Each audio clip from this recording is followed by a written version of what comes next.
In today's video, I'm going to teach you how to track due dates. If you want a simple way to see how many days are left before a deadline, Google Sheets and Microsoft Excel both make this really easy.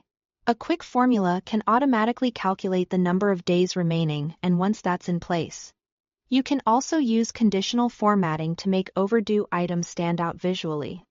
The formula you'll use is equals due date minus today, written as equals due date minus today, with the due date replaced by the actual cell that contains your deadline.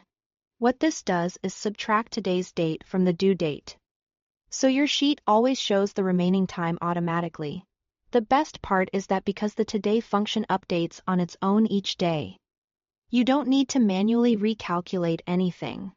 For example, if your due date is stored in a cell, you would enter the formula using that cell reference, followed by minus today with parentheses. After you press enter, the result will display as a number. A positive number means the deadline is still ahead.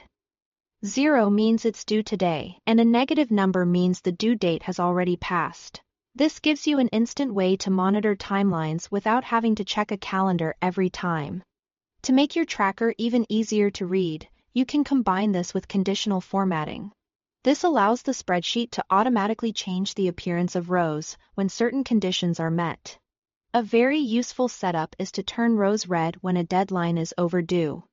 That way, instead of scanning through every item manually, your eye is immediately drawn to anything that needs attention.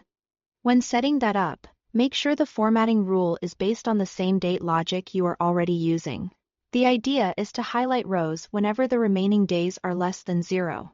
This creates a clear visual warning and helps you avoid missing important deadlines, especially if you are managing multiple tasks, assignments, or projects at once. One helpful tip is to make sure your due date column is actually formatted as dates. If the spreadsheet reads the values as plain text instead of dates, the formula may not work correctly. So if something looks off, that's the first thing to check. This is a fast, reliable way to track due dates automatically in either Google Sheets or Excel. And once you set it up, it requires very little maintenance. Thanks for watching.